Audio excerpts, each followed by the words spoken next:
I'm Sarah Lacey, And I'm Paul Carr. and I'm uncomfortable.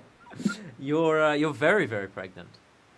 Yes, You're I was gonna say you're more pregnant than you've ever been before, but that's not true. it's not true. You just That feel more is pregnant than you've ever felt sounds like a before. tech blogger would write that as a headline. We have never been this pregnant. You will Have we not ever seen believe. this? Yes. You will not believe how pregnant this 8 month pregnant year old woman is.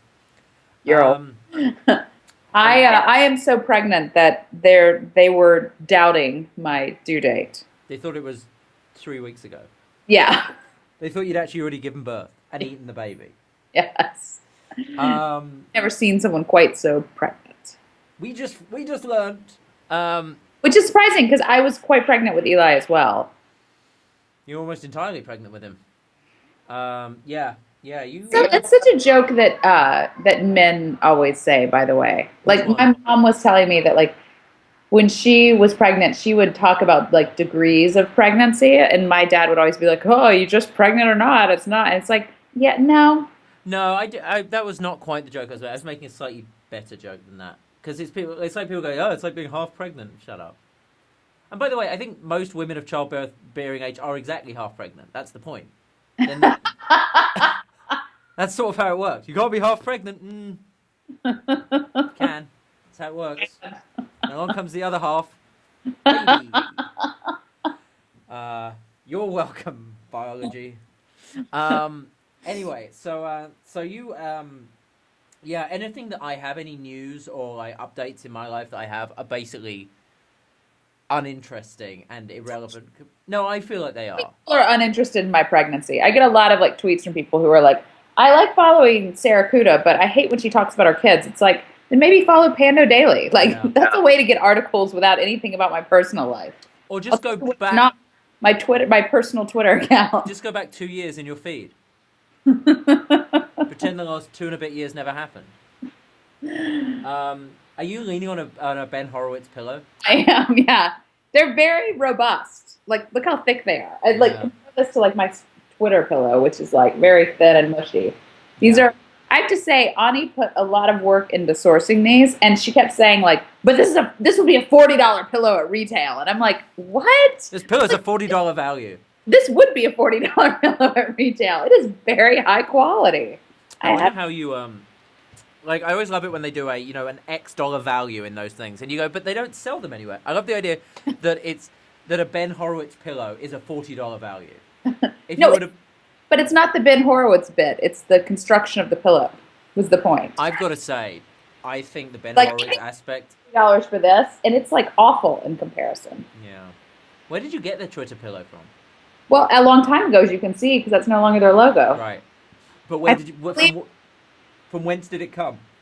so I got it in 2008, along with some other pillows of logos that were in my book. Someone got it for me. Oh, it was part of a collection of pillows. I think there was a Dig one, How are they doing? RSS one. It's the only one that's really held up. There's a Uh, Photoshop one that I got for Jeff. oh, that's good. Yeah. TechCrunch one. No. I've got two TechCrunch pillows. You also have the coolest pillows in the world. I do have the coolest pillows in the world with scribble dogs on them. Yeah. Yeah, I'm really yeah, This they is, were bought for me by you. this is also pretty awesome. It's a sheep.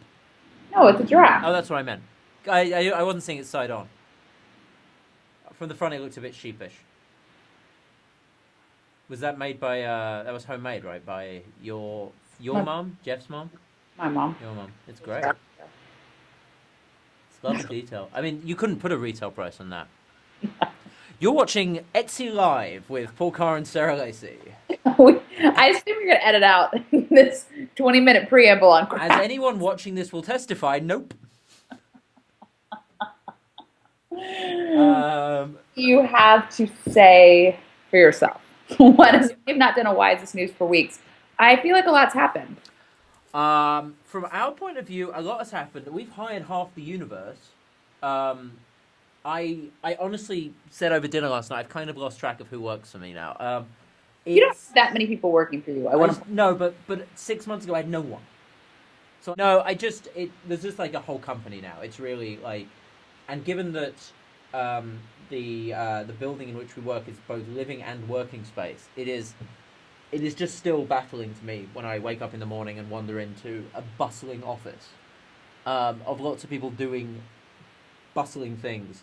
And yeah, no, everyone's doing great. So we've got just a really great team now doing really good work. And you know that old maxim of like you should always hire people like smarter than or better than you.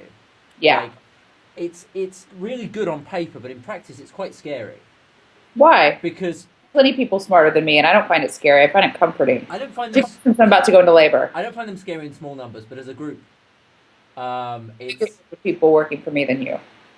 pardon. I have a bigger group of people working for me than you. Maybe you're just more confident than me in your abilities. I just find it very nerve wracking when I realise that there's just a bunch of stuff going on, and I don't know. I guess my point is, joking aside, my point is that about a few months ago, I had in my head everything that was going on in the company. Like I knew every detail, and like stuff wasn't happening unless I was signing off on it. And it's a very interesting and different shift to be getting like progress reports every few days of people doing really great stuff and seeing it. Like today we launched our interim site. We're getting ready on March 25th to launch something very new and big, but for Version 400. version 400. But so we've got version 200 now. That is the interim version, and I was doing some sort of last minute testing of it, just sort of like checking for myself of it before we went live. And I was able to experience some of the sort of magic that a reader would experience or a user would experience going through it, because it had all been done without me seeing the exact details until it was finished. And it was just a very, joking aside, it was a very sort of gratifying and fun experience to see all the hard work the team had been putting in. But yeah, it is a little. I mean, scary isn't really the word. The word is just like kind of overwhelming or impressive or exciting or something. Yeah, I mean, I think you and I process this differently. Like every like moment of like satisfaction that I have running this company is like different milestones that mean it less and less really has to do with me. Yeah, no, I think that's. I don't think we are. Well, I think we're processing it differently, perhaps, but I think we're experiencing the same thing, which is that sense of that as elation, uh, validation. Like you're about to give birth. Well, but it's also because I would like for this not to be something where that's, I mean, one of my biggest goals was, not having this be Sarah Lacey's site, because that is what limited the first generation of blogs. So to me, one of the biggest barometers of success is how much I'm identified with the site. Yeah, no, I think that's obviously true, and I don't think you have that problem as much from the get-go. Right, and that's the thing is you had that as one of your like absolute metrics of success. Is do people consider this to be a standalone media property as opposed to the Sarah Lacey show? And I think having come from TechCrunch, where it was definitely the Mike Arrington show, and hilariously still is, I think that makes sense that you would see that as elation because it's reaching all. I had no real opinion either way. I don't care if people. I mean. I don't think we came from a point where people were identified as the me show, and they certainly don't now, and not safe for work. So, no, for me, it's more of just an internal thing, just a sort of corporate thing of like, wow, this is a real company. This is a functioning company. If I got hit by a bus tomorrow, would be perfectly capable of carrying on at least for a decent amount of time. I love that feeling. It's a nice feeling. I just mean it's kind of survive for quite a while if I got hit by a bus. You think what? I think Panda would survive quite a while if I got hit by a bus. How about you don't test that? Well, I'm going to wait till the baby's born. How about you still don't test that? What about if you start small, send someone who works for you out to get hit by a bus, see how that affects them? It's the same point, though. Oh. Well, let's just not test it then. Okay. Let's maybe we'll model it in Second Life. Let's be honest, it would be Nathaniel. Nathaniel would be in the bus, running you over? No, he would be the one that we sent out to test it. Because he's the youngest. Yeah. Yeah, let's not hit Nathaniel with a bus. If we've concluded anything in this week's episode of the show, business strategy-wise, we shouldn't send Nathaniel out to be hit by a bus. No. All right, I'm not going to send any of my team out to be hit by a bus either. It's going to be bad if Nathaniel does get hit by a bus. Cause people you're going to feel like an ass. Also, they're going to come and arrest you. Yeah. And it's all on video. We're going to need to cut this too. The crafts, this. I'm now going to go and run Nathaniel over with a bus because people will not believe that we would possibly be that stupid. I know. It'll be like the episode of Monk where they're like, But surely, They'll arrest one of the 3 people who watches this show. I know. Craig Butters, I hope. Craig Butters is going to jail. That'd be a great movie. Like Ernest Saves Christmas. Craig Butters goes to jail. You seriously just made like all natural maternity herb potion infused tea come out of my nose. If I had $1, Man, that I have was $2.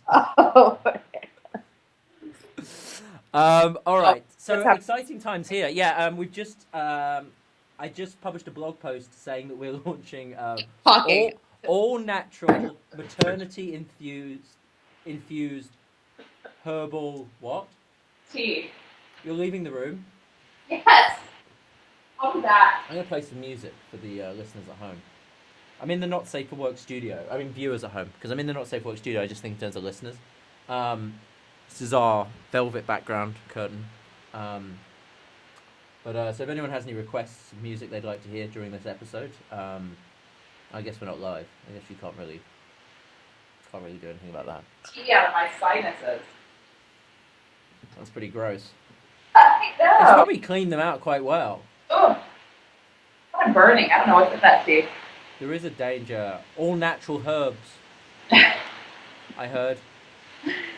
Oh, You all right now? I think so. We should put a warning up that could happen to somebody watching the show. Like with hypnotism. I don't even remember what you said that was funny now. Do you want me to say it again? Not when I'm drinking tea. The first time it was about Craig Butters goes to prison. The Right. second time it was about saying about if I had $1 for every time that had happened. Not Craig Butters gone to prison. Just that, man, he'd be so upset if he went to prison because he wouldn't be able to watch this show. I could just see him gathering everyone around in the break room and saying, no, trust me, it's good. It's really good. Watch this. And putting it on and getting shivved. Craig Butters gets shivved. It's the sequel to Craig Butters Goes to Prison. All right, so we just sent out our print announcement. Our announcement that we're launching Not Safe for Work, the Not Safe for Work print edition on March 25th. So we just launched the new site to support that as well. So lots going on here. And it's about the print edition because I know that there's been lots of discussions about whether it should exist, in what form it should exist. There's been discussions, I think. How awesome the graphic design is. I should say the graphic design is being taken care of by Jeffrey Ellis, better known as Mr. Sarah Lacey. I say better known. Better known to viewers of this show as Mr. Sarah Lacey. So obviously the design is amazing. So the print edition, yeah, I think there's discussions in the universe generally about whether print publications should exist. I think there is a general. I just wrote a blog post about this. There is basically a consensus that almost everything we're trying to do would not safe. Right for us because you haven't written a goddamn thing for us in months. Man, what do you even pay me for? We don't pay Brian Goldberg. He probably does more for us than many people on staff. That's true. Brian Goldberg did. He wrote that post today promoting his new content company. I love that post. I love that post. I called you, in fact, to tell you I love that post. That's, it's not least because it makes me believe that, like, if I believe it's true, if I believe what he's saying is true, then we're all going to get rich. Well, I think it's the idea that it's like we will all at least get moderately rich, and there's a chance that we could all get very rich, but we are not going to be poor. That's all I care about, frankly. I have to say, though, there's one flaw in his argument that I pointed out a bit in the comments. And for people who haven't read it, we're talking about Brian Goldberg's post about starting another content company. Not his one about Chinatown trams. Why? Why? Because I'm going to get rich from those. It's stupid that VCs don't. Most VCs will not invest in content. Yeah. And he makes a lot of really good arguments. And one of them is there's virtually no downside. Like, it's just very hard to lose money if you do something remotely compelling. And it's such a zero-sum game. I mean, it's so not a zero-sum game because you can infinitesimally sort of divide these things to at least create something meaningful. Yeah. But I think the point that he should have made explicitly is that, you got to keep that. All of that only makes sense if you really keep the burn rate under control. Yeah. and grow the company. Obviously I'm a fan of like raising money to start something, Yeah. but grow the company through revenues, because one of Yeah. his points was that it's so easy to like get revenues early on. Yeah. I That's mean, some. cannot be like supporting a content company for 5 years solely on venture funding, because then you're getting to the point where you're raising 30 to 50 million, Yeah. and like you can easily lose money on that. Like Yeah. for us, it's like we had a very, very big seed deal, but like if we had a read write web level exit, our investors would double their money. Yeah. Yeah. Yeah. No, I. A read write web level exit. That's a quite They're hard sentence to the say. best example, because it's like it's a blog you can't even pronounce, and they sold for $5 million. Yeah, that is weird. Do you think if you could pronounce it, they'd have sold for more? It makes I five, seven. mean, it's just like, yeah, and what's amazing about read write web is that I have never met anyone who reads it Or writes it or or what. writes it or webs it. Um, They had some good stuff, and they actually had some really good reporters and good analysis. I mean, they were not a bad site, but they certainly were were not unpronounceable. the uh, the go-to. Let's say. Yeah. Um, yeah, I know. I think you're dead right. And I think the point about revenue is a good one as well. And actually, we're obviously a subscription based site, so we've taken that very much to heart. We want to have revenues very early on. The type of stuff we do, you couldn't really sell ads against it anyway. I mean, I think that's sort of a fundamental difference between Pando and Not Safe for Work is there is a huge potential for Pando through events and through advertising to make decent money through sponsorship. Not so much Not Safe for Work. I don't think we can. I don't think we could build an ad-supported or even an event-supported business. I mean, there's possible. There's possibly a conference in there somewhere, but we'd have to struggle quite hard to find it. So I am definitely a big believer in growing a content company through revenue. No, it was just good to hear somebody actually saying, because there's this. So going back to my sort of print thing, there's just a lot of fucking acceptance that basically good content, and I hate the word, but let's use it because that's the word everybody else uses, so let's use it for now. The good content is just a stupid mug's business. That, like, oh, well, you can't, you either basically have to become BuzzFeed and just Right. repurpose somebody else's shit in 400 different ways, or go broke. And what I liked about that post is, I mean, Bleacher Report was not necessarily the best example of high quality content, but First of all, I don't get why people keep saying this. I have to but tell you from like, can I just say from a sports you may, journalism point of view, you may. like I get almost exclusively my sports news from Bleacher Report, and I feel like it's higher quality than what I was getting from Yahoo, MLB, CBS Sportsline, all of the other big portals. Like I think it's better than what I used to get out of daily papers about local sports teams. Like I think the editorial is really good. I don't even get this premise that they were doing shitty journalism. Well, so I think there are a couple of things to be said there. The first, I should flag that I have no idea about American sports. My knowledge of how good Bleacher Report's editorial is comes purely from people talking about it, which is, I realize, a bad way to start. I can opine on most of the Their quality. technology, they like, were really good with like newsletters and the hyper segmenting, and their thing means that like, the problem for me with, I know you don't care, but the problem for me in like reading national sports news is I like my favorite team is Oakland A's, who are a team that never get covered. The Red Sox get covered constantly. The Yankees So get covered constantly. So I can read really great analysis about the A's. I get like stuff pushed to me when there's like stuff happening now. It's just like it's a million times better than what existed So before. where I was going with that point was to say you can say that Bleacher Report is not the best example of content, but actually the good thing about Bleacher Report, and I think the smart thing about it, is that the way it covered sports is as fans of sports, and as a result, it was able to do this hyper targeting, hyper focus on teams that wouldn't be covered. It's not like you can put it next to the anyone else's brilliant coverage of the Oakland A's, but also the way that it became kind of the voice of fans. Right. Honestly, people weren't looking for it to win Pulitzer prizes. They were looking to read What and show their me own fandom back at them. So it worked. It was like how many years do we have steroid scandals that no one caught? I mean, show me who's doing the phenomenal sports journalism. yeah. I'm just not particularly seeing it.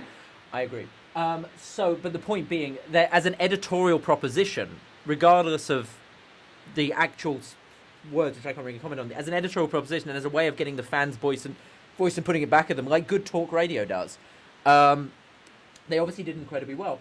But but this basic premise that if you do it well, if you apply professional standards of editorial and journalism to content, you're going to go broke. It was nice to read someone saying, no, it's actually a very potentially very lucrative business, and anyone who's not investing in it or considering it as a serious business is kind of an idiot. It was nice to see that because so much about what's been written about media is that sense of let's all accept media is totally fucked. Right. How can we survive this coming apocalypse? Well, and I think he's right that in another 5 years everyone will be saying this and Yeah. people will be investing in it and it'll probably get so overheated and people will be raising 30 million, et cetera, and failing. And you could argue we're seeing that a little bit already with a Yeah. few properties. I mean, certainly BuzzFeed has raised a ton of money. You know, The Verge, like it looks like cash is flying out and hitting you in the face when you pull that site up. Yeah. But I mean, I give a lot of credit to Lair Ventures. I mean, they've funded so many content companies. Yeah. And, when I was doing that HuffPo Mafia piece and I was asking, like, why they were all doing the company and all that. And, like, Eric the Hippo, as you call him, I do. was, was I like, actually don't just call him Eric the Hippo. I actually genuinely in my head imagine a talking avuncular hippo when I think of Eric Hippo. with a bow tie. With a bow tie and a straw boater with the ears poking out holes in the sides. Hello, I'm So- Eric the Hippo, is how I hear him. Imagine that hippo saying this. So he was like, he's like, I was like, why were you interested in being the CEO or whatever? And he was like, I just actually think I just actually think media is a great company. media is a great... Stop it. You Where told me to do it. money. And it's like, you almost like had to be like, okay, are you being serious? Because like no VCs would say that. I like the idea of the hippo with the hat with the ears and the bow tie going, when am I not serious? But it's like, I had this story on the site earlier today about Danny Reimer and like this conversation that we had in 2008 about e-commerce. And like no one was funding e-commerce then. I mean, it's like he was at every single thing he was talking about. And it's kind of funny to think that now.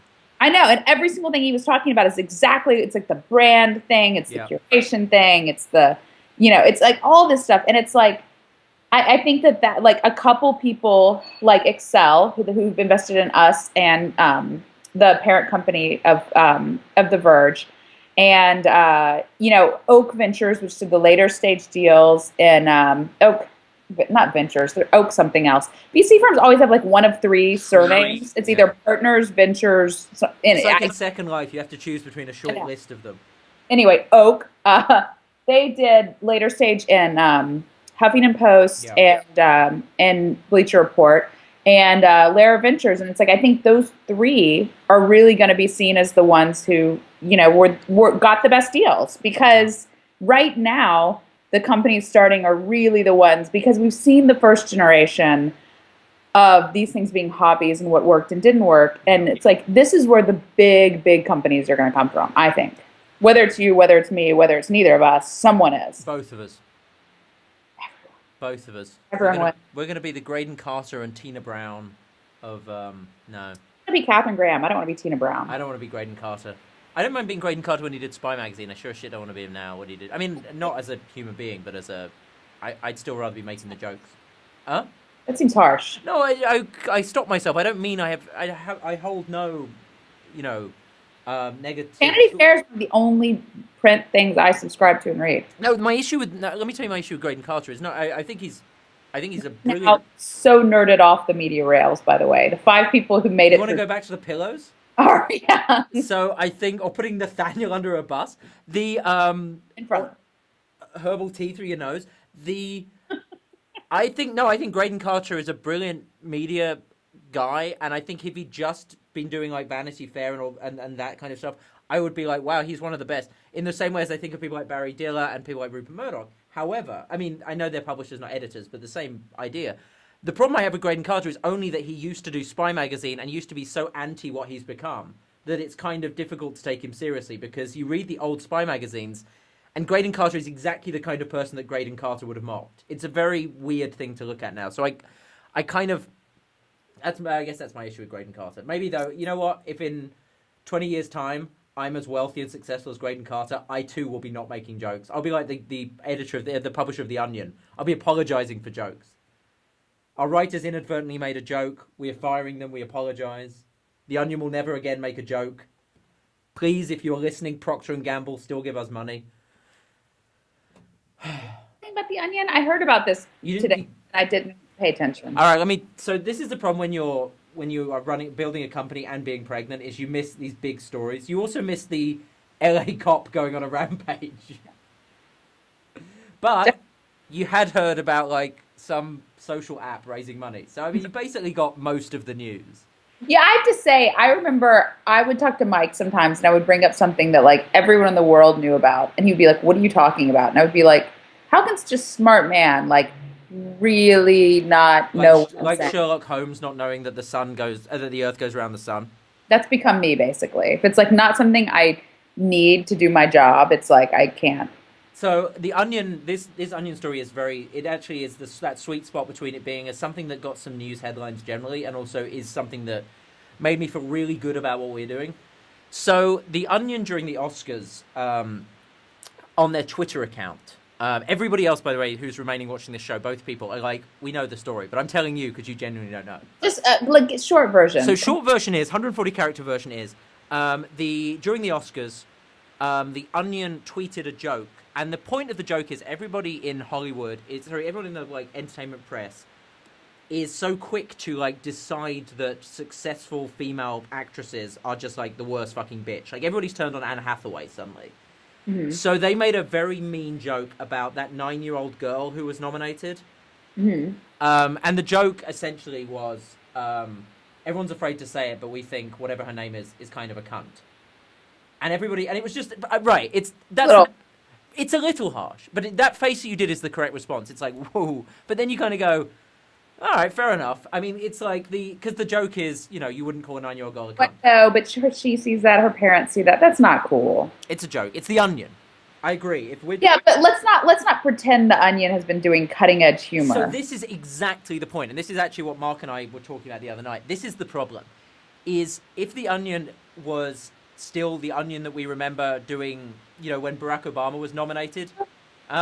Did they ever do cutting edge? They did, but they would push it enough that it was so when AP style nerd humor. I don't think it's ever particularly been. When Barack Obama was nominated the first time round, they did the headline "Black Guy Asks America for Change."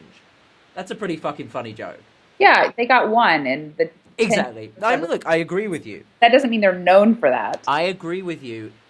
And the point is how they have become this really soft AP jokes for nerds exactly thing shows what happened next. So what happened next was everybody lost their shit because,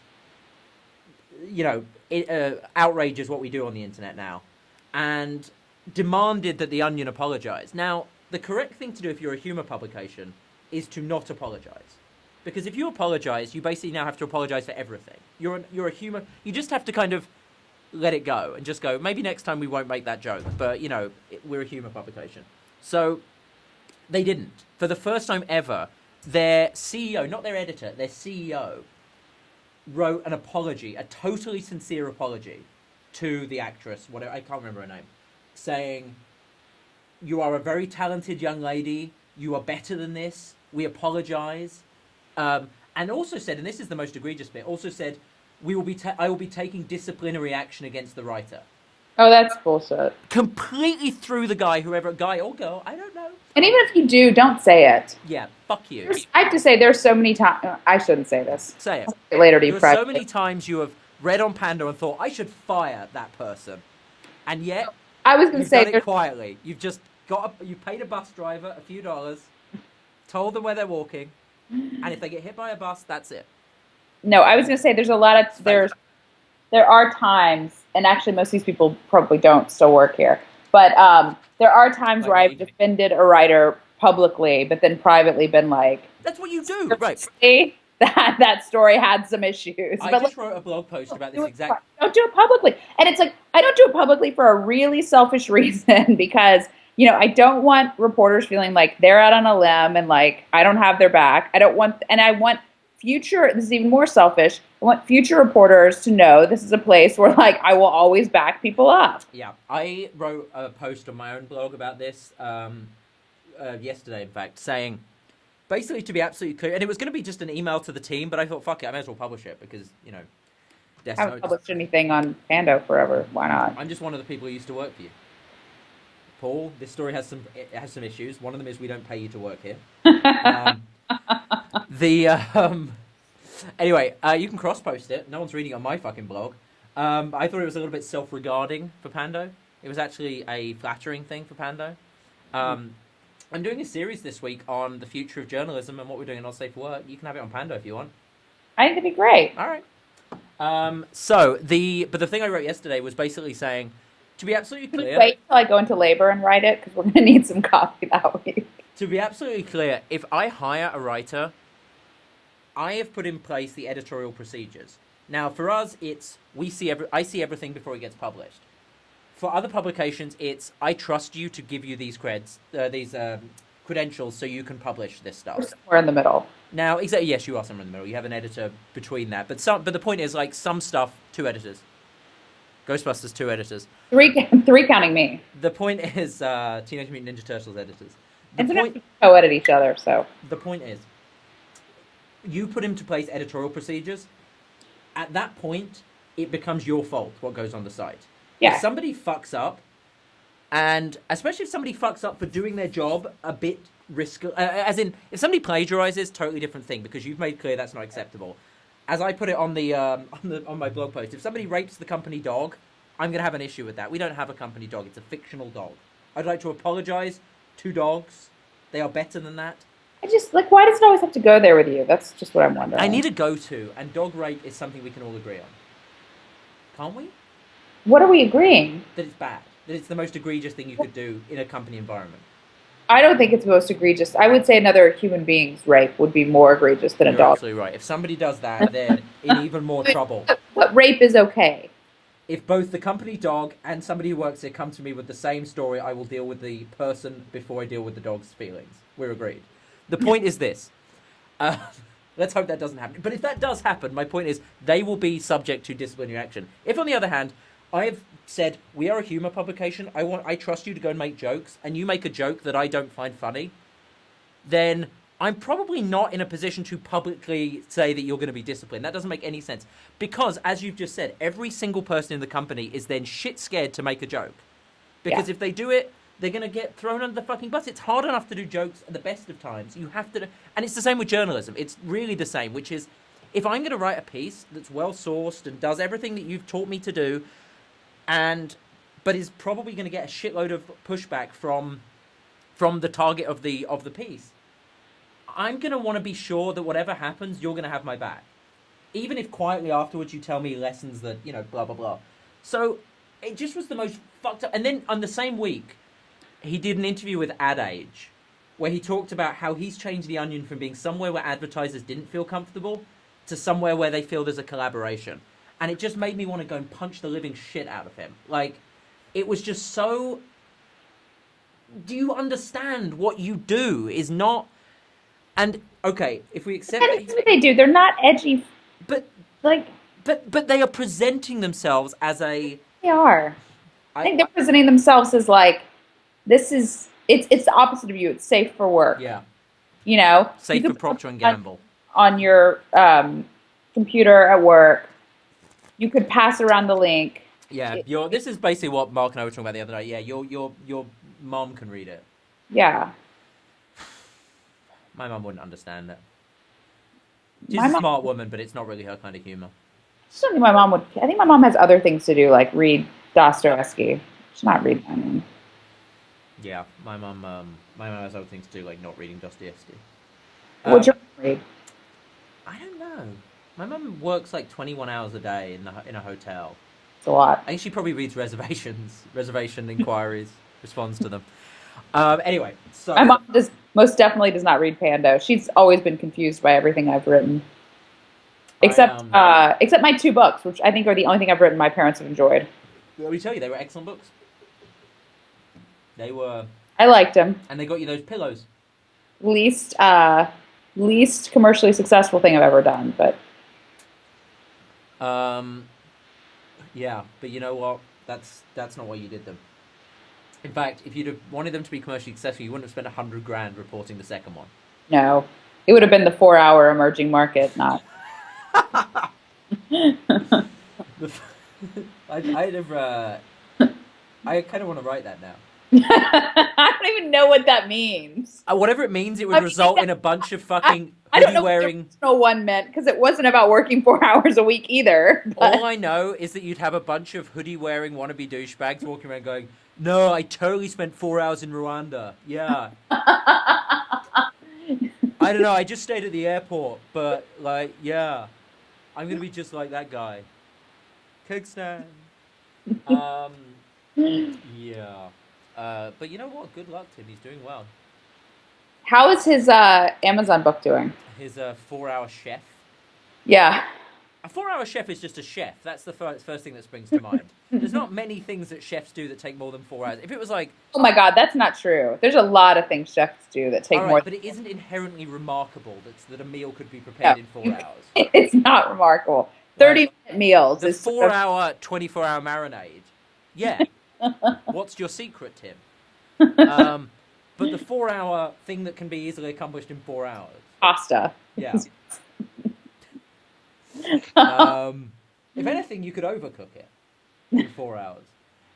No, Hey, I don't know. It's the idea is you learn all the skills to become a chef. Is my understanding of it. I think it's doing well. I think the book is doing well. To answer your question, I think it's doing well on Amazon, but yeah, it is not eligible for. I don't think it's doing well not on Amazon. right. I think because it's entirely on Amazon, things like Walmart and places like that, and Target don't take it. Now that shouldn't with a book like yours or one of mine, that wouldn't matter because it's not like they're going to sell in those places anyway. Pardon? They're not going to take them anyway. No, but something like the 4 hour, the other ones he did, they sold a shit ton in those big box retailers, Airports. airports, for example. Kigali Airport has a big pile of them next to the 4 hour emerging market.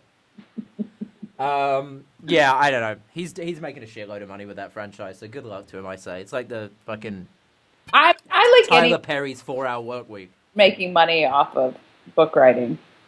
I mean, It subsidizes my losses. anyone I know. On balance, we're all just doing fine. It's They're true. I had to sign a contract the other day for the video game rights of the movie that will never be made about my book.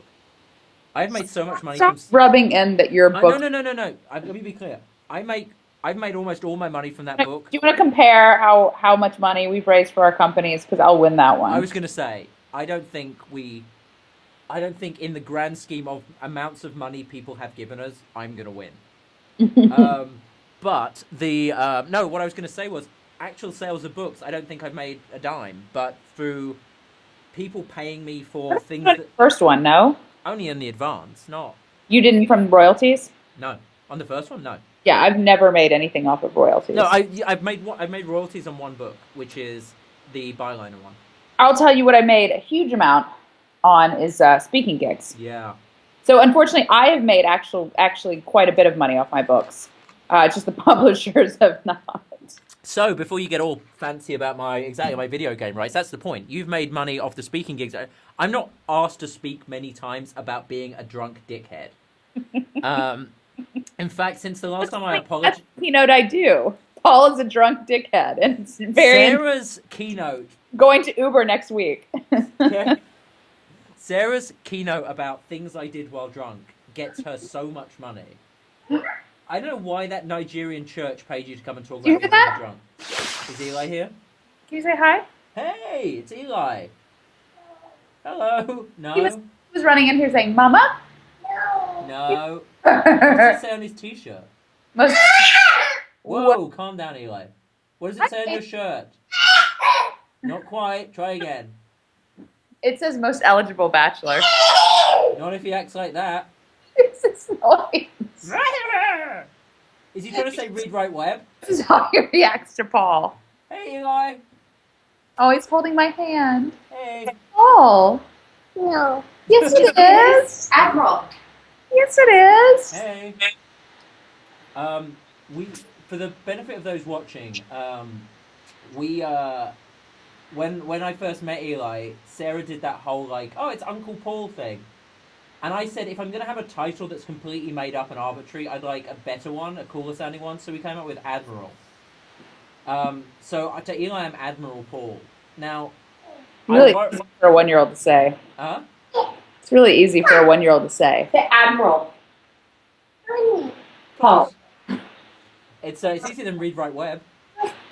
Upper. He said uppa. Oh. That didn't sound anything like Paul. Admiral. Admiral. Yeah, I'll take it. I'll take it. It could be Advil. He could just have a headache. Dub dub. That's Bubbles. No. Yeah. He's just saying words he knows now. You're listening to Words Eli Knows. You're watching Words Eli Knows with Paul Carr and Sarah Lacey. What? And blow kisses to the audience. Oh, wait. Wow. Blow kisses Blow again. kiss. Blow kiss. Wow. Thinking about that one. Oh, that's nice. That's great television right there. I'll be back. You know what? Can I just say, this is still better than Huffington Post Live. We basically have now edited out the entire show. Eli has made more sense than any Huffington Post Live contributor I've ever seen. Have you really watched it? I've watched probably on aggregate about 3 hours of it. And I've got to say, we're joined now by so-and-so who wrote an ebook about the Iraq War. What do you have to say? Blah, blah, blah. Pretty much the same. You know, I wonder if Greg Butters or Johnny McCormick or the other 3 people, I wonder if they just thought, wow, Eli is really getting old. Yeah, he's getting big. Mm-hmm. Yeah. Yeah, he's like 10 years old now. He's almost old enough for the Onion to call him a bad name. Oh. Anyway, so Claw their eyes out. yeah, you would really be pretty vicious. But you know what? You don't have to worry about that happening because they're never making a joke again. Because there's been disciplinary action. I also would not have my child as a child actor. That's the thing, you see. So if they called him a mean name, it would really be rude. Yeah. It's like, he's not Yeah, even... they're just picking on him generally for his work in Not Safe for Work Live. I mean, for yeah, they're watching Why Is This News, which is weird. Yeah, could win an Emmy. He could. Anyway, that happened. So, yeah, so the print edition's coming out. That was the point of all that. So people think you're crazy for doing print. Crazy like a fox, but actually a crazy fox. Yeah. Well, so the idea is that the print is dead. You know, Tina Brown showed this with Newsweek. You can't. You know, everyone's. It's just inevitable that at some point we're all gonna be digital only. My theory is the magazines that will continue to thrive in print are the ones who understand the value of print and the value of online. And don't get me wrong, I'm sure that in 5-10 years' time, somebody's going to come out with e-reader technology that actually mimics a lot of the stuff in print. It is nowhere near there yet. I mean, we've had this conversation before, the Kindle. Like, we both bought Kindles, and we both now buy all our books in print again. The technology just isn't there for replicating in a good way the printing. And you can't liken it to like MP3s versus CDs or any of the other stuff, or DVDs versus streaming, because they all did replicate the experience perfectly. Hearing music was pretty much the same once you got decent quality MP3s and speakers as it was from a CD. Watching streaming on a screen is the same as watching via cable or by books. It's not there yet. Magazines, it's not there yet. Print, it's not there yet. Forgetting up to the minute news, obviously digital wins hands down. But for that piece that Time magazine just ran, 22,000 word piece about, I know you hate the fact I keep talking about it, but it's like, I mean, do you really know people who read it? Yeah. Other than you and Mark, do you know the entire medical industry? Yeah, I had Zubin in it. We did having a trade pub. I mean, part of what Time does is get people. I think that piece was reasonably widely read. It sparked a decent amount of debate. I mean, So I think the concept of a 20,000 word post spiked debate. I would be hard pressed to talk to. So we read every word. Come on. I think. I mean, I don't know. The great thing about print is you can't really do the metrics, so I don't know that there's a. But I read it. I read every word. I read it on a flight. I think the thing is, though, people say that. People say, oh, well, people don't read that long. That's like a chapter in a book. People definitely read 20,000 words? What books are you reading? long books with few chapters. My whole second book was 70,000 words. Okay, the point is, people are very prepared to, in print, much. You will at least accept that they are more likely in print. Not in a magazine. I'm sorry. No. It depends. No, well, I disagree. And I think, there's a 12,000 word piece in the New Yorker this week about Aaron Schwartz. I bet a shitload of people read that. 12,000 is different than 20.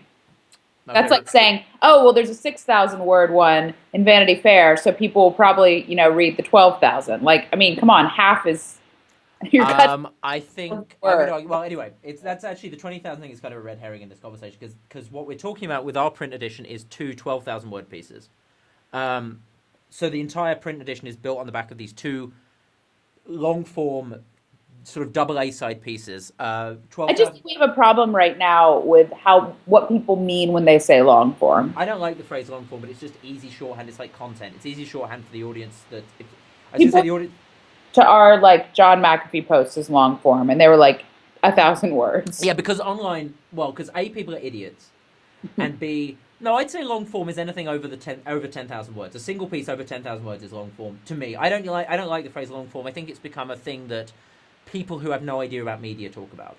Like, long form is inherently a thing. I know nothing about media. I use it all the time, and I usually mean like, well, I think it has to do with the medium, frankly. I mean, I think for us, over 2,000 words, 2,000 or more is long form. I think online, more than 2,000 words is long form. I think in print, more than 10,000 is long form. I think the point is, it's been so overused and so mixed up. It basically now means anything over 3 paragraphs is suddenly long form, or anything with a more button at the bottom is long form. I think people confuse it with reporting. I think the reason people set it out the McAfee story was because someone was actually there hanging out with him. Yes, they assumed that it meant long form as in the amount of time you spend doing it rather than reading it. So anyway, the point is the print edition. My passionate belief is, and we've got this based on the stuff people read on our site. We frequently put up 3,000-4,000 word pieces, and people read them. I know though that much more than that, and they're not reading them on screen because I'm not reading them on screen. Anything more than that, and I'm probably going to print it out, Fraggy, because I'm old, but whatever. There is a type of writing that we do that belongs not online, but certainly in an ebook. And for us and for our audience, they are very willing to read that kind of ebook length thing in print. And so our print edition is two of those, essentially the equivalent of 2 ebooks, 2 Kindle single length ebooks together around a sort of like an M&M. That's the sort of shell. No, that's a reverse M&M. That's the core. And then there's like an inside hard candy shell of smaller pieces, sort of meta commentary and whatever else. But it's built around these 2 big stories. The first issue is going to have, we're doing a thing, Iraqipedia is the working title. It's basically an A to Z of the 10-year anniversary of the Iraq War. We're going back and looking at the sort of key players, what people said at the, people who were saying one thing at the time and are maybe now saying a completely different thing, but also just tracking what's happened in the last 10 years there. The other piece is a single, that's sort of 26 small pieces, I guess you could say, because it's A to Z. The other piece is one very long piece, which is Mark Ames' story about how he was spied on by the Anti-Defamation League on behalf of the South African government, which is really fucking amazing as a story and kind of terrifying. It's about it's a San Francisco-based story. It's really fucking terrifying. But those 2 stories together are the core to the print edition. And we've got some fun and interesting ideas on how that relates to online. And anyway, you'll see. 25th of March, the pilot comes out. The response so far, we announced it before we started recording the show. So the response so far has been, in a short period of time, very positive. Lots of fuck yeahs and woo. So we'll see. But that's what we're up to. But it's not a question of. The key is to not do something that's just anachronistic. The key is to not just do something that is like, oh, we all love print, so we're going to make, an Instagram filter that reminds us of the 1970s. Like, there has to be a reason this thing is in print. And as I say, the 2 long features will each be available as standalone ebooks, so we're not forcing you to buy print if you don't want it. But what you won't be able to do is read them online through the web subscription. They're just not designed for that. They'll be much more heavily illustrated, and they'll be laid out for a sitting back and reading experience. So Yeah, I'm pretty excited about it, and it's starting to look great, and that it helps that we have Jeff Ellis laying it out. That's and then Brad Jonas, our in-house illustrator, is doing his usual amazing work. It's amazing. He did an illustration for the email that I haven't sent it out yet. I've got to do it in a minute. The email that we're sending out notifying people, he's got the banner says not safe for work is now in print, and he's got this guy chewing on it saying finally I can taste it, and it's one of the most amazing it's I there's something about Brad's illustration. It's like Hallie with Pando. Yeah. Even when you think there's an obvious thing for him to do, No. he delivers this other thing, and you go, oh, of course. Oh, well, I mean, that was like the illustration Monday with the Marissa Mayer piece. Remind me what the illustration was. Big Mother is watching you. Oh, yes. It's just ridiculous. I was like, can you see it looks like a sort of like a dictator? And I was just thinking something like comradey or something, Yeah. but that was so, Big and Mother is how no one has done that in regards to her with all of the, what I mean? It was just was amazing. Yeah. The way she photoshopped her to look like one of those propaganda photos was ridiculous. No, Hallie is and so it's probably not a coincidence that we found Brad through Hallie. Hallie recommended Brad. There's obviously this little coterie of really talented and slightly fucked in the head illustrators. Yeah. Who all hang out. So if you need a good illustrator, speak to either Hallie or Brad. Is my tip. But don't actually try and steal Hallie or Brad, or I will come and fucking kill you. And so will Sarah. Individually, we're pretty scary. Together, it's going to be like the Power Rangers. Yeah. And Sarah's pregnant, so technically there'll be 3 of us. Yeah. You know Eli's going to dive in. You see my age. That was. And Eric the hippo. They're fucking vicious. The hippos. Anyway, Panda Monthly this week. Mm-hmm. Are you going to give birth beforehand? Am I going to have to stand in and interview Danny Reimer? Oh, no. So, Danny, I know very little about what you've done recently. I don't think I'm going to give birth. I mean, I will at some point. Yeah. That doesn't seem plausible. At some point, this thing is coming out. Yeah. I don't think it will be before Thursday. I don't feel like she's, quite there. Yeah, I have a Pando Monthly, I have a board meeting, I have a CEO Supper Club shoot. I have a few things I got to get through before she comes out. Yeah. Well, here's hoping. Yes. I mean, other than that, I'm completely ready. I'm, so we Friday. Let's do it Friday. We got everything done. The team is as good as they're going to be. I've spent 9 months preparing the company for it. Yeah. This. Yeah, it's exciting. I'd like my husband to be in town. He's here in Vegas designing my magazine. I know. Thanks. Speak to him. Hey, Admiral. Yes, that was good. Sounds like Apple. Say it again, Admiral. Hey, that's perfect. He looks just like the E-Trade baby on a webcam. No, he's much cuter. He is much cuter, and he's actually talking with his own voice. Yeah. Yeah. Yeah. He's No. a cutie. Are you looking forward to Pando Monthly with Danny Reimer, Eli? Pando Monthly, Danny Reimer, anything? No. No. I thought not. By the way, he says no to everything. In case Danny Reimer is taking that personally. Danny Reimer's like, no, I've lost Eli. No. No. Yeah, Eli does. No is Eli's go-to phrase. Let's not bang on mommy's computer. Thanks. That's partly my fault. Every time I'm there, I let him play on my laptop, and it Yeah, we've been meaning to talk to you about that. teaches him terrible habits. Yes. I don't actually know what he did. I can't seem to get you back. I'm here. I'm right here. Drag and drop. I don't know. I'm over there or over there. I don't know which side the split screen does. Now everyone is witnessing a meltdown. If you go to the window in Skype, I got it. Got you it. got me? I'm here. Here I am.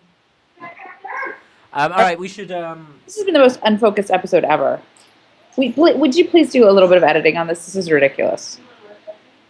All right, I'll edit out the. I'll edit out something. The crafts. I'll edit out the bit where I want to make something up so that when I then do edit it, people are like, "Oh my god, he edited out that bit." I'm going to edit out the bit where you talk about. No, I can't because I'd have to say something mean and I'd have to leave that joke in order for it to be funny, and it kind of doesn't work. I'll take out the whole Nicholas Carlson segment. But I mean, he really is, though, isn't he? Like, I mean, and that, yeah, we'll cut all that out. All right, so I'll be in town on Thursday. Pando Monthly, looking forward to it. That's definitely the last one before giving birth. And then when do they go on hiatus, or have you got a plan? Well, Adam Pinnenberg is doing one in New York. Who's he doing it with? Are we allowed to say? Yeah. No, I already know. This is like a setup for you to say, so it's like a. You should say, you have stronger feelings about it. I do. So it is with the guy from Forbes who looks a bit like one of the characters off Star Wars. His name is Louis. It's like Louis Dvorkin. I don't know how you pronounce it. I don't know. I know it has a capitalized V, which I don't really understand. Yeah, he's like the opposite of E. Cummings or eBay. Yeah, he's kind of camel case. He's so in love with the fucking internet that he's camel cased his name. He's the guy. He's the guy that has revolutionized Forbes and swept aside such old principles like journalism and fact checking and editing, and has brought in a brave new and exciting frontier of advertorial and link baits and misleading shitty headlines backed up by really bad prose from PR people. So I'm looking forward to seeing him talking to Adam Pinnenberg, a journalism professor who exposed Stephen Glass for making up stories. That should be a real meeting of mind. No, I mean, they obviously do represent two very different styles of journalism. It will be interesting. Pardon? It will be interesting. So it will be interesting. I mean, I will say this, which is usually my euphemism for something else, but he is a very smart man. He does know how to make money in the digital age. Like how Unlike Tina Brown, who's bad at it. Tina Brown, who's bad at it. Yeah. Or is bad at it now. Yeah, she was good at making money in the analog age. Yeah. Louis Dvorkin is great at making money in the digital age. Well, she is the double whammy of destroying credibility and not making money from it. That's impressive. It is. That's that is the impressive thing. There will always be a job for her at TechCrunch. Copying out press releases. I love that I'm the bully on TechCrunch. Yeah, why wouldn't you leave them alone, Sarah? I keep my thoughts pretty much to myself. You're the one who makes jokes about them all the time, but I'm the bully. I also like that the tiny site is the bully. I don't know, Sarah. I don't know. Why won't David just leave Goliath alone? I know. He's just trying to sit there copying out press releases. Just because he also invests in, a lot of the companies he covers. Doesn't Goliath have a drama tab? Because I'm pretty sure David didn't actually write about the drama that much. Goliath did not have a drama tab. Or a bar tab. What about the soft drink tab?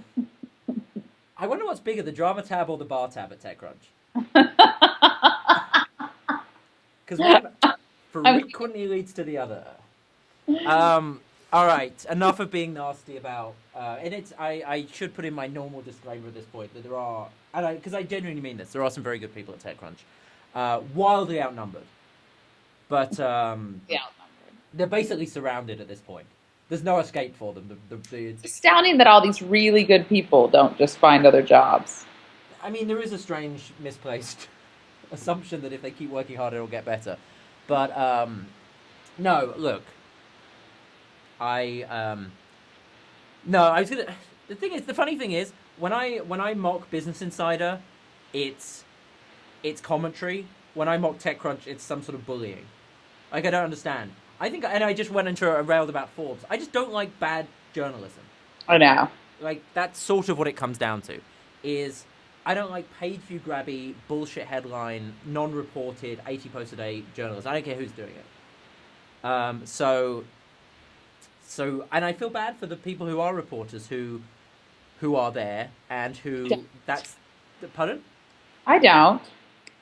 They should get other Yeah, jobs. maybe I don't feel bad about the ones at Business Insider or Forbes either, who are good. No, I do. I actually do feel bad about the ones at Forbes who are good because there is a weird sort of like Yeah. it's the Huffington Post problem of there are people on stock like people like Jeff Bercovici at Forbes is great. Kashmir Hill is good. I actually because I read Forbes so little, I struggle to name too many people there. Um, Victoria Barrett's amazing. I don't who? know if she's still there. Victoria Barrett. Oh, I don't know. What does she do? There's like software and now like web stuff for them. She's phenomenal. Yeah, She's one of the best software journalists. yeah. I have no idea why she's still there. It's like Mike Arrington at TechCrunch. Really good reporter. Why is he still there? I jest. He can't go anywhere because his boat has been impounded. He was supposed to have left months ago, but unfortunately, the man has taken his boat. He has to now, he's now forced to be in San Francisco at the same time as the launch festival. That's gotta hurt. I didn't realize that was this week. I did. I would have gone. I would have come into town a bit early and gone. Well, except for that, I'm trying to launch a print magazine. But apart from that, We some reporters there. Kim. I know I saw Kim's videos. They're good. She's Is Richard there too? Yeah, Richard's there as well. I like launch because it just basically it's the last kind of like big but still grassrootsy Yeah. festival. Like it's a festival. I'm not using his stupid word. It's not a festival. Fucking pinatas hanging from the ceiling. Well, I People always doing a conga line through the the starter early valley. days of the early days of TechCrunch 40, 50. It was such a bad franchise because you have to like remember the number that There year. was 142 50s. The, there was a 20. There was TechCrunch 20. Yeah, but it got, there was originally TechCrunch 20, but Oh. before they announced as TechCrunch 20, but then they changed it to 40. Oh, so TechCrunch 40 was in fact TechCrunch 20. Then there were 3 TechCrunch 50s, and then there's Disrupts. There were only 2 TechCrunch 50s. I don't know. Anyway, the thing that I liked about TechCrunch, TechCrunch 20 40, through 50. etc., Yeah. was that it was really focused on the startups. And Yes. then it became really more about like the speakers than the startups. I didn't hate that. I like the speakers. Very, I liked the speakers when it wasn't just. I never liked, and I don't like it when Jason does it at launch either. I have no interest in the "I got a politician because I want a photo with them" guest. yeah. I'm so sick and fucking and it's like it's. I mean, Ed Lee apparently has become the go-to person. He was at launch as well.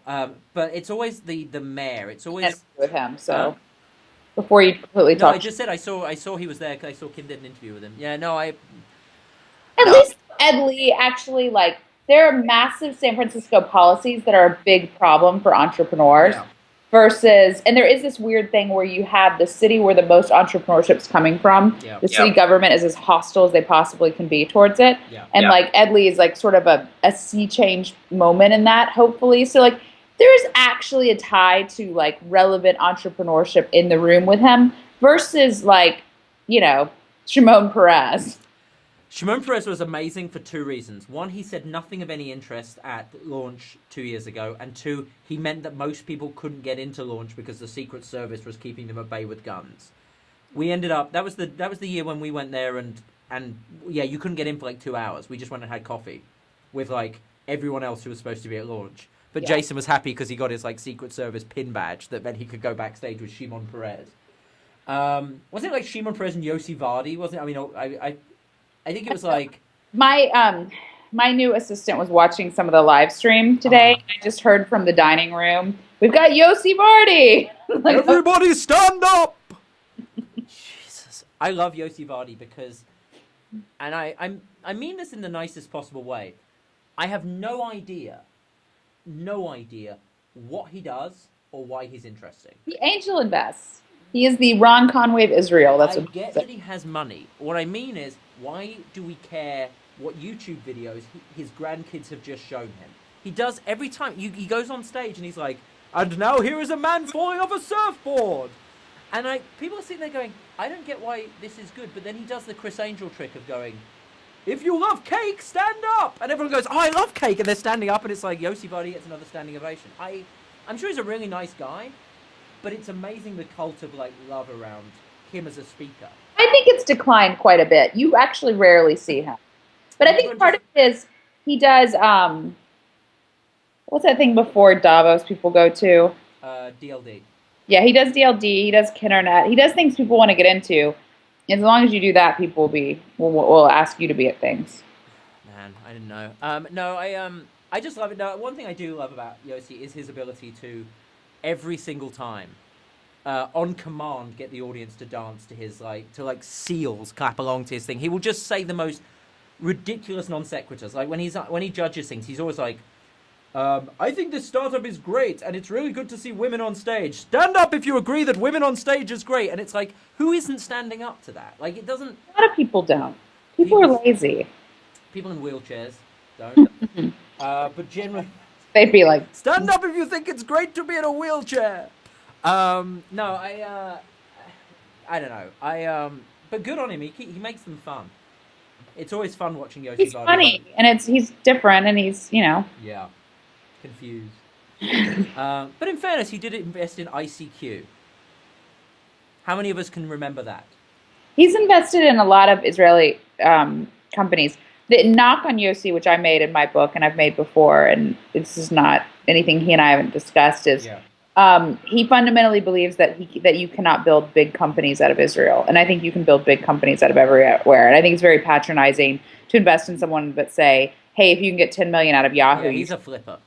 He's admittedly a flipper. Yeah. And, he's the one who lives there. Like, that's his prerogative to have his view on what's right for that market. I don't think it is. Yeah. Well, that's why you didn't invest in ICQ. Sold it to AOL. Anyway, so I don't know how I got onto because of Shimon Peres. Yeah, and then it's like regret of the week. Oh, regret of the week. I haven't left this 3 square blocks in about 5 days. I regret the deep vein thrombosis. I regret the blood clots in my legs. Regret of the week is my complete absence of any kind of balance. This week would be one of them. Like I'm living the fucking startup dream. If I had a regret, it would be though that everybody else has had to be sucked into that. Like the whole team has been like killing themselves this week, and I probably should be forcing them to go home. Mm-hmm. I think I'm probably being a bad boss this week. I mean, I'm not going to stop, so it's not really a regret. I don't think so. If you're like a relaunch, I mean, that's all hands on. People, look, the team. I will say this: that everyone's. It's kind of to my point we opened with, which is everybody is working really hard and is doing and is sort of working on their own initiative. So, everyone seems to be. I'm not locking the doors. Like somebody said to me on Twitter last night, I pointed out that Chris and Kristen didn't leave the office till after midnight, and this was obviously a Sunday. And somebody said, "How do you get them to stay that long?" And I joked like, "We lock the doors." But it's like people are free to go. But I do worry that maybe I should do like those companies that like you may not be at your desk after 7 p.m. or whatever, because it's a bit. Those companies aren't startups. That's the stupidest thing I've ever heard. That's the stupidest thing you've ever heard. I refer you to. I was gonna say a mean thing about a speaker at like a previous conference. It's like show you his keynote. Anyway, 4-hour chef. That's kind of stupid. That would be a stupid thing.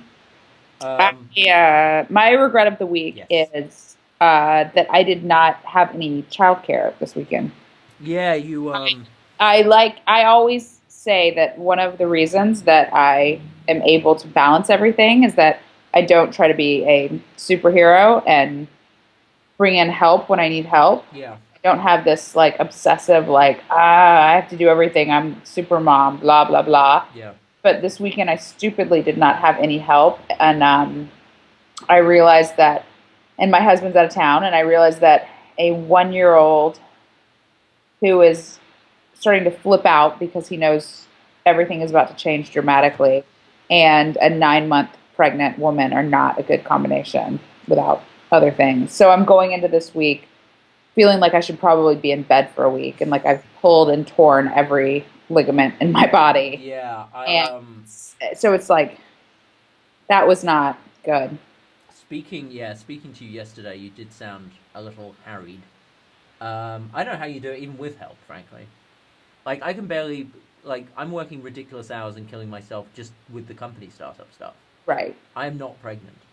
Well, and Kathleen, my new assistant, who's phenomenal, who has 3 children, and also used to be a firefighter. So it's not like she's exactly a wuss. Yeah. Like she watched Eli for a few hours yesterday, and she's like, I was exhausted after watching him for a few hours, and I'm not pregnant. She's just used to when there's a problem turning a hose on it. I would keep an eye, make sure she doesn't think that that's how you deal with Eli. All right, let's wrap up the show then. Let you get some rest. I look forward to the edited down version. As please Yeah. judiciously over edit. I'll just leave in me talking about how great the print edition is. nsfwcorp.com / I actually don't know what the URL would be. You should subscribe to the print version. It's going to be great. All right. And so join us next week, but also come to Pando Monthly. Sarah's too modest to say, but Pando Monthly is going to be an excellent one this month because it may feature her giving birth. if you're in the front row. Next month in San Francisco, so we are not doing one in April in San Francisco. No. So. No, I may do one without telling you. Who would you have? I would have Mike Arrington again. Give him another Couldn't be chance. worse than the first time we had him. I would do. Yeah, that's all I got. All right. I'm gonna go see my child. You should give him my best, and I will. I'll see you on Thursday.